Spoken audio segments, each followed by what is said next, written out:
तो इस वीडियो में हम लोग एक एनसीईआरटी का क्वेश्चन है 6.26 उसको सॉल्व करने की कोशिश करेंगे।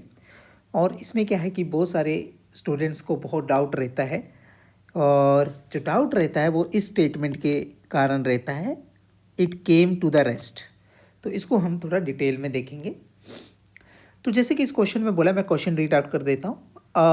1 kg block situated on a rough incline is connected to a spring of spring constant of 100 Newton per meter as shown in the figure 6.17.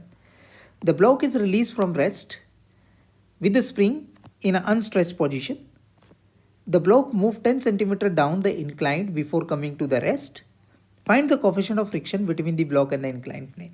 मतलब क्या बोलना चाहता है क्वेश्चन कि हमारे पास एक ब्लॉक है जो 1 kg का है और उसके साथ एक स्प्रिंग जुड़ा हुआ है, और जब हम इस ब्लॉक को रिलीज़ कर देंगे तो क्या होगा, ब्लॉक मूव करना स्टार्ट कर देगा नीचे की तरफ। वो मैक्सिमम जा रहा है, क्वेश्चन में दिया हुआ है कि वो मैक्सिमम 10 सेंटीमीटर तक नीचे की तरफ मूव कर रहा है। तो हमें क्या निकालना है, कोएफिशिएंट ऑफ फ्रिक्शन निकालना है। तो मोस्ट ऑफ द स्टूडेंट जो इसको मिसअंडरस्टैंडिंग हो जाता है इस स्टेटमेंट के कारण,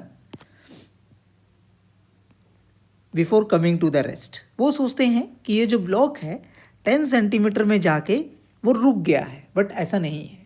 वो क्या करते हैं, फिर क्या करते हैं, न्यूटन का सेकंड लॉ लगाते हैं, एक्सेलरेशन जीरो करते हैं, फोर्स बैलेंस करते हैं और सॉल्व कर देते हैं, जिसकी वजह से आंसर या तो अनरियलिस्टिक आता है या तो वो जो आंसर गलत आता है। तो एक बार हम उसको, जो गलत प्रोसेसर है उसको एक बार देखते हैं, जो मोस्ट ऑफ द स्टूडेंट करते हैं इस क्वेश्चन में। तो स्टूडेंट क्या करते हैं, वो इंक्लाइन प्लेन लेंगे,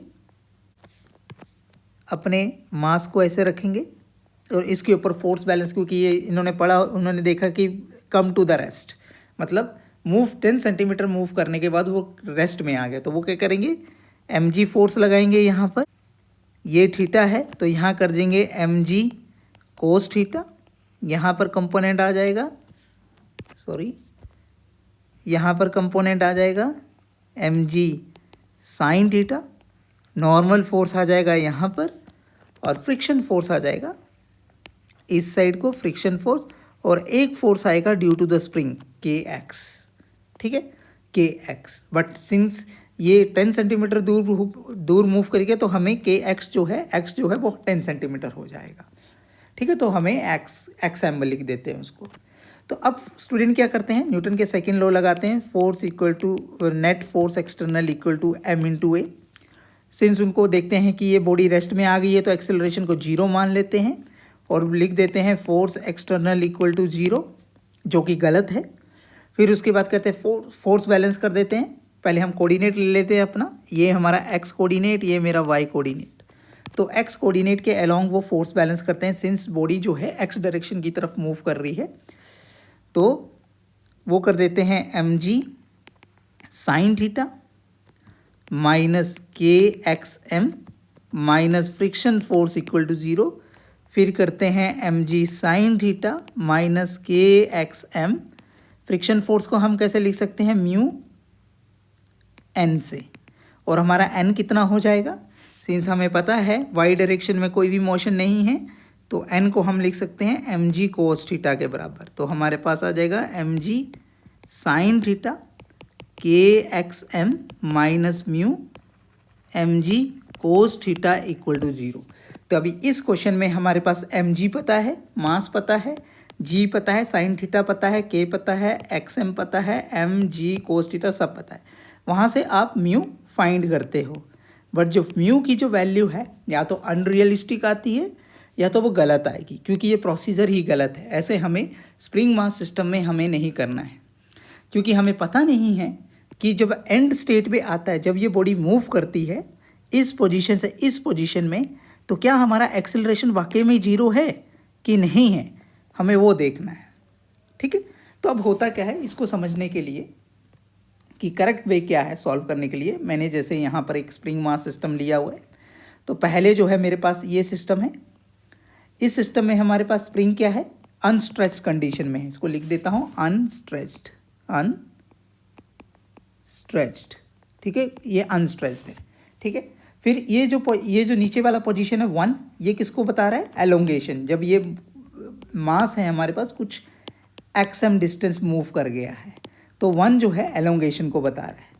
2 जो है कंप्रेशन को बता रहा है, ठीक है। तो होगा क्या, जैसे ही इसको डिस्टर्ब किया तो पहले ऐसे जाएगा 1 की तरफ, फिर वापस आएगा 0 की तरफ, फिर जाएगा 2 की तरफ, फिर वापस आएगा 0 की तरफ। तो ऐसे ऑसिलेट करता रहेगा ये स्प्रिंग, ठीक है। तो इसी के लिए हमने क्या किया, ये टाइम के साथ ये ऑसिलेट करेगा, इसीलिए मैंने टाइम के साथ इसका वेलोसिटी वर्सेस टाइम ग्राफ यहाँ पर प्लॉट किया है, जो होगा इसके साथ। तो इनिशियली क्या है, 0 पोजीशन में है, तो ये मैंने यहाँ पर रिप्रेजेंट कर दिया है 0 पोजीशन, यहाँ पर इस नोटेशन से 0 से। तो इसके पास कुछ वेलोसिटी है v। फिर जैसे ही वो 1 में आएगा, इसको मैंने 1 से रिप्रेजेंट किया एलोंगेशन में, और यहाँ भी मैंने ड्रॉ किया हुआ है 1 पोजीशन, मतलब यहाँ से वो 1 की तरफ आएगा तो उसकी वेलोसिटी क्या होगी, कम होती रहेगी, डिक्रीज़ करेगी। डिक्रीज़ करते करते वो 0 पे आ गई, इसीलिए इन्होंने कम टू रेस्ट बोला हुआ है, क्योंकि उसकी वेलोसिटी 0 हो गई है। बट इसका मतलब नहीं है कि वेलोसिटी 0 हो गई तो उसका एक्सेलरेशन भी 0 हो जाएगा इस सिनेरियो में, ठीक है। तो अब देखिए अब क्या होगा, और यहाँ पर एक कोऑर्डिनेट सिस्टम लेना बहुत ज़रूरी है। तो कोऑर्डिनेट सिस्टम मैं ले लेता हूँ ये वाला, ये मेरे एक्स डायरेक्शन है, ये मेरा कोऑर्डिनेट सिस्टम है एक्स डायरेक्शन कोऑर्डिनेट सिस्टम। अब क्योंकि जब ये जो है 0 से 1 की तरफ जा रहा है तो इसकी वेलोसिटी पॉजिटिव एक्स डायरेक्शन की तरफ है, इसीलिए वेलोसिटी क्या है, पॉजिटिव है। आप देखेंगे ये पॉजिटिव डायरेक्शन है वेलोसिटी की, तो पॉजिटिव है। फिर जैसे ही ये 1 से दोबारा से 0 की तरफ आएगा तो वेलोसिटी वेक्टर क्या हो गया, opposite to the x direction हो गया। तो इसका मतलब वेलोसिटी क्या होगी, हमारी नेगेटिव होगी। तो इसलिए वो नेगेटिव वेलोसिटी में जाने लगा, और जैसे ही 0 में आया, फिर से इस पोजीशन में आया रिटर्न होके, तो क्या हो गया कि इसकी वेलोसिटी फिर से कुछ वेलोसिटी हो गई वी मैक्स, जो भी वी यहाँ थी वो जो वेलोसिटी थी। फिर यहाँ पर इसके पास वेलोसिटी गेन होगी फिर से। फिर ये जैसे यहाँ से इस पोजीशन से 2 की तरफ आएगा, फिर से अभी क्या है, वेलोसिटी क्या है, negative to the x direction है, इसलिए वेलोसिटी वेक्टर तो नेगेटिव होगा, जो मैंने यहाँ पर ड्रॉ भी किया है। बट वो जो नेगेटिव वेलोसिटी है वो फिर से कम होने स्टार्ट हो जाएगी, रिड्यूस होगी। तो जैसे रिड्यूस होगी तो इस पॉइंट पे पहुँचेगा, जो मैंने यहाँ ड्रॉ किया हुआ है पॉइंट 2 मीन पोजीशन से। तो यहाँ फिर से वेलोसिटी 0 हो जाएगी, ठीक है। वेलोसिटी फिर से 0 हो गई इस पॉइंट पे। फिर क्या होगा, फिर ये वेलोसिटी, ये जो मास है वो फिर से इस डायरेक्शन में मूव करना स्टार्ट कर देगा टूवर्ड्स द 0। तो वो वेलोसिटी किस डायरेक्शन में होगी, अब टूवर्ड्स दी एक्स डायरेक्शन होगी। तो इसलिए वेलोसिटी फिर से पॉजिटिव आएगी और फिर से ये वेलोसिटी अचीव हो जाएगी, क्योंकि हमारा जो सरफेस ऑफ फ्रिक्शनलेस है, इसीलिए इस केस में हमारे पास जो वेलोसिटी है हर टाइम जब ये मेन पोजीशन में आएगा वो सेम रहेंगी, ठीक है। तो इस तरीके से मैंने इस वेलोसिटी और टाइम ग्राफ को मैंने प्लॉट किया, ठीक है। अब हमारे पास एंड पोजीशन कौन कौन सी थी, एंड पोजीशन थी 1 और 2। तो 1 एंड पोजीशन कौन सी है, इसको मैं सर्कल कर देता। ये हमारे पास एक एंड पोजीशन है, मैंने यहाँ ड्रॉ भी किया हुआ है एंड पोजीशन 1। और दूसरा एंड पोजीशन है मेरे पास ये जो एंड में आया हुआ है, कंप्रेशन या ये वाली एंड पोजीशन है, ठीक है। अब हमारे पास एक्सेलरेशन क्या होता था, एक्सेलरेशन होता था dv/dt, ठीक है। क्या इस केस में स्प्रिंग मास के केस में क्या आपके पास dv/dt 0 हो रहा है, जो स्लोप है वेलोसिटी और टाइम का वो 0 हो रहा है? नहीं, यहाँ पर 0 नहीं है, क्योंकि आप यहाँ पर स्लोप मार सकते हैं, देयर इज़ अ स्लोप, ठीक है। यहाँ पर कोई ना कोई स्लोप है, ठीक है, यू हैव अ स्लोप, ठीक है। आप dv/dt निकाल सकते हैं। तो इसीलिए जो एक्सीलरेशन है इस पॉइंट पे, acceleration at this point is not equal to 0, acceleration at this point is not equal to 0।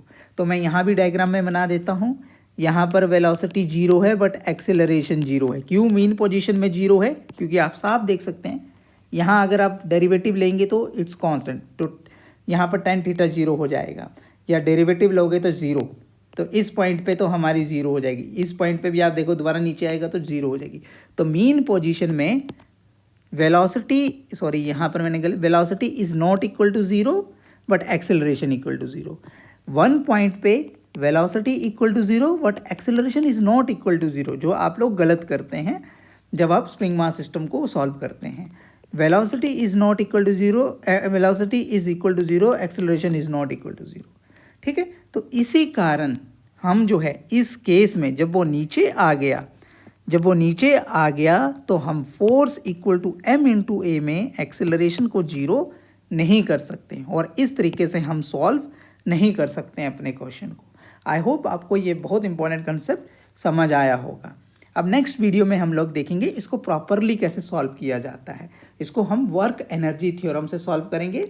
हम इसमें वर्क एनर्जी अलग, इसमें कौन कौन से फोर्सेस लग रहे होंगे, बेसिकली एक ग्रेविटी फोर्स लग रहा है, उसकी वजह से अलग से वर्क डन निकालेंगे, स्प्रिंग फोर्स से अलग वर्क डन निकालेंगे, और फ्रिक्शन फोर्स से अलग वर्क डन निकालेंगे, और फिर हम लगाएंगे change in kinetic energy equal to work done due to conservative, work done due to non conservative और work done due to external.